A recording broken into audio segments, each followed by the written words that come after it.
সম্মানিত বিনিয়োগকারী ভাই বোনেরা, আসসালামু আলাইকুম। আশা করি আপনারা সবাই ভালো আছেন, শারীরিকভাবে সুস্থ আছেন। আমি আজকে 4 জুন বৃহস্পতিবার 2026 এই ভিডিও আলোচনা করছি এবং আমার আজকের আলোচনার শিরোনাম হচ্ছে রাশেদ মাকসুদের বিদায়ে যে শেয়ারগুলোর জন্য পোয়াবারও হতে যাচ্ছে। এই শিরোনামে বন্ধুরা আমি আজকে আপনাদের সামনে একটি গুরুত্বপূর্ণ আলোচনা করব। আলোচনাটি মনোযোগ দিয়ে শোনার জন্য অনুরোধ করব। আপনারা জানেন এই রাশেদ মাকসুদ চেয়ারম্যান পদত্যাগের ব্যাপারে আমি আপনাদেরকে ইতিপূর্বেই জানাইছিলাম এবং ফাইল কখন কোথায় যাচ্ছিল সেই বিষয় নিয়েও আমি আপনাদেরকে জানিয়েছিলাম। তো যাই হোক, অবশেষে রাশেদ মাকসুদ নিজেই পদত্যাগ করলেন এবং দেখুন রাশেদ মাকসুদ বৃহস্পতিবার অর্থমন্ত্রী বিভাগে পদত্যাগপত্র জমা দিয়েছেন। তিনি সহ তার পরিচালক নিয়ে তিনি পদত্যাগপত্র জমা দিয়েছেন।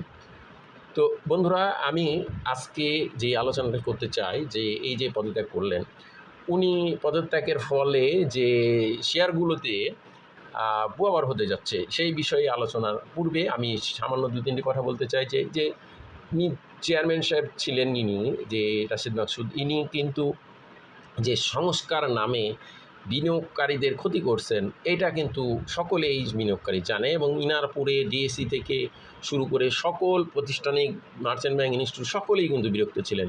সবচেয়ে বড় সমস্যা ছিল তিনি একজন সাধারণ বিনিয়োগকারী যেটা শেয়ার বাজার বুঝে তিনি সেটাই সেই রকমও বুঝতেন না। এটাই সবচেয়ে বড় সমস্যা। তিনি একজন সাধারণ বিনিয়োগকারী শেয়ার বিষয়ে যেরকম বুঝে যে শেয়ারের যে দরকার সেই বিষয়টাই তিনি বুঝতেন না, শেয়ারের ব্যবসাটাই তিনি বুঝতেন না। এটাই সবচাইতে বড় সমস্যা ছিল এবং এই বিষয়টি কিন্তু আমি যখন উনি চেয়ারম্যান হিসেবে নিলেন, আসন গ্রহণ করলেন, তারপরে কিন্তু আমি প্রথমবার ভাষণ দেওয়ার পরে ওনার কথার ফোরামে আমি কিন্তু বলেছিলাম আপনাদেরকে। যাই হোক, এখন নতুন কমিশনার অলরেডি নাম চলে এসেছে, মাসুদ খান, আপনারা জানেন। তো যাই হোক, এটা নিয়েও আমি ছবি দিয়েছিলাম ফেসবুকে।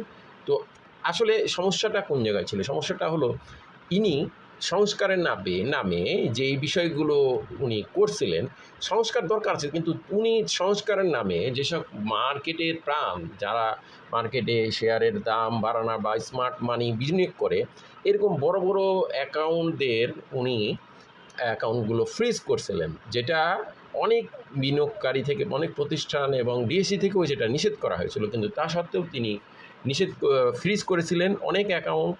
যেসব অ্যাকাউন্টে মার্কেটে ম্যানিপুলেট হয়, দাম বাড়ায় বা স্মার্ট মানি অ্যাডিং হয় বা স্মার্ট মানি লেনদেন হয়, শেয়ারের দাম ওঠানামা, এটা স্বাভাবিকভাবে হবে।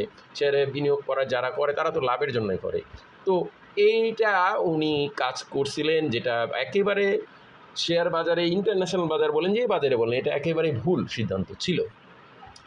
আরেকটি ওনার সিদ্ধান্ত ভুল ছিল, সেটা হলো উনি প্রায় প্রতিদিনই মার্কেটে শেয়ার ফাইন করতেন, জরিমানা করতেন, যে জরিমানা আদায় হতো না, কিন্তু শুধু জরিমানাই করে যেতেন। এটা বাজারের জন্য একটা খারাপ আচরণ হতো। যারা শেয়ার কিনবে তারা যদি শেয়ার কিনে দাম পায়, লাভে বেচে, তাহলে তাদেরকে ফাইন করা এটা একটা অযৌক্তিক ব্যাপার ছিল। তো আমি মনে করি সরকার এবং নতুন চেয়ারম্যান এই বিষয়গুলো আগে গুরুত্ব দিবেন। এবং আরও আরেকটি বিষয় ছিল ওনার খারাপ, সেটা হলো উনি সাধারণ বিনিয়োগকারীদেরকে নিয়ে বসতেন না বা সাধারণ বিনিয়োগকারীদের কোনো প্রতিনিধি তার কাছে থাকতো না। এটাও আরেকটা সমস্যা ছিল, সাধারণ বিনিয়োগকারীদের ব্যাপারে তিনি কোনো তা দিতেন না। এই সব বিষয়গুলোর কারণে এই বাজারে একটা বিরূপ প্রভাব ছিল এবং লেনদেন কমে যাচ্ছিল। আপনারা দেখছেন রিসেন্ট টাইমে তার পদত্যাগের বিষয়টি অনেকেই জানার ফলে বড় বড় বিনিয়োগকারীরা আবার বাজারে ঢুকছিলেন এবং বিগত 15-20 দিন ধরে তারা বাজারে ইন করছেন, যার ফলশ্রুতিতে কিন্তু বাজার টানা ভালো হচ্ছে। তাছাড়া আরও অন্য নিউজ আছে, অন্যান্য বিষয়গুলো ভালো বিষয় সামনে আছে, কারণে বাজার ভালো হচ্ছে। তো যাই হোক, এবার আমি আপনাদেরকে আমার যে শিরোনাম, রাশেদ মাকসুদের পদত্যাগের ফলে কোন ধরনের শেয়ারগুলোর প্রভাব হতে যাচ্ছে সেটি আমি আপনাদেরকে জানাতে চাই। তো বন্ধুরা, এই যে রাশেদ মাকসুদ কমিশন চেয়ারম্যান থাকাকালে উনি যেসব অ্যাকাউন্ট ফ্রিজ করেছিলেন, বড় বড় অ্যাকাউন্টে ফ্রিজ করেছিলেন, যার ফলে অনেক গ্যামলার বা স্মার্ট মানি বা প্রাতিষ্ঠানিক বা বড় বিনিয়োগকারী তারা বাজার বিমুখ হয়ে গেছিলেন এবং অনেকের অ্যাকাউন্ট ফ্রিজ করে রাখার কারণে তারা শেয়ারগুলোতে লেনদেন করতে পারতো না। এই রকম কিছু শেয়ার আমার তথ্য মতে আমি আপনাদেরকে সেই সব শেয়ারগুলোর নাম উল্লেখ করব। তো বন্ধুরা, আমি যে তথ্য জানি সে অনুযায়ী আমার ব্যক্তিগত তথ্য অনুযায়ী কিন্তু আমি এগুলো আপনাদেরকে শেয়ার করছি। তার মানে এটা নয় যে আমি আপনাদেরকে কোনো কনফিডেন্সিয়াল বিষয় বলছি। এটা আমরা অনেকেই জানি, আমরা হয়তো অনেকেই জানি এই যে কোন শেয়ারগুলোর অ্যাকাউন্টগুলো গ্যামলারদের বা প্রাতিষ্ঠানিক বিনিয়োগকারী বা বড় স্মার্ট বিনিয়োগকারীদের অ্যাকাউন্ট ফ্রিজ করা ছিল, এবং যার ফলশ্রুতিতে সেই ধরনের শেয়ারগুলো কিন্তু মুভ করতে পারতো না। তো আপনারা দেখছেন রিসেন্ট টাইমে কিন্তু যারা কাজ করতে পেরেছিলেন, যেহেতু চেয়ারম্যান চেঞ্জ হচ্ছে, সেহেতু সেই ধরনের অ্যাকাউন্টগুলো, ফ্রিজ অ্যাকাউন্টগুলো হয়তো ছেড়ে দেওয়া হতে পারে, সেক্ষেত্রে লেনদেনও বাড়তে পারে। এই টাইপের শেয়ারগুলো আপনারা পূর্বে এই লেনদেনগুলো দেখেই আপনারা বুঝতে পারছিলেন যে শেয়ারগুলোর দাম বাড়ে না এবং লেনদেন হতো না ভালো। এই রিসেন্টলি 15-16 দিন ধরে এইগুলোর উপরে কিছুটা আস্থা তৈরি হয়েছে, এবং আজকে যেহেতু নিউজ হয়ে গেছে সেহেতু আস্থা সেগুলোর পুনরায় ফিরে আসছে, এবং এই ধরনের শেয়ারগুলোর আমার জানা মতে যে কয়েকটি আমি জানি সেগুলোই আপনাদেরকে উল্লেখ করব। এর মধ্যে এডিএন টেলিকম এইটা আছে, এই শেয়ারেরও কিন্তু অ্যাকাউন্টে ফ্রিজ করা ছিল বা আছে এখনও, যদিও এটা বড় সিদ্ধান্ত হবে। এডিএন টেলিকম এই শেয়ারটির একটি আমরা জানি।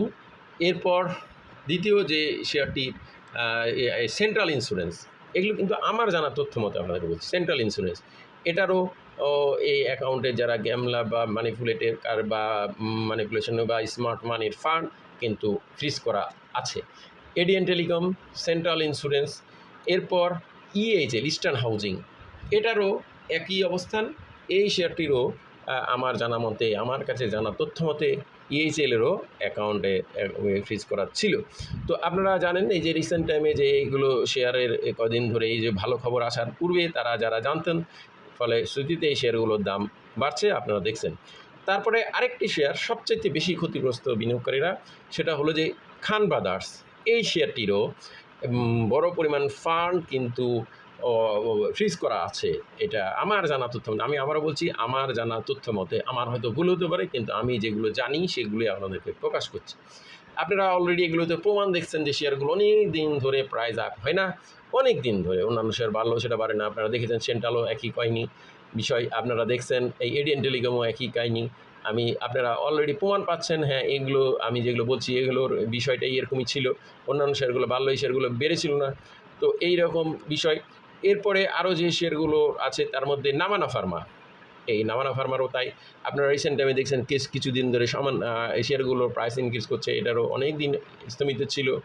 এরপর নামানা ফার্মার পর আরেকটি শেয়ার, সেটা আমার জানা তথ্য আবারও বলছি, আমি যেটুকু জানি সেটা হচ্ছে সাপোটেল। এই শেয়ারটিও আপনারা দেখছেন, এটাতে বিরক্ত হয়ে অনেকে ছিলেন, অনেকেই বিরক্ত হয়ে যান এই শেয়ারটি নিয়ে।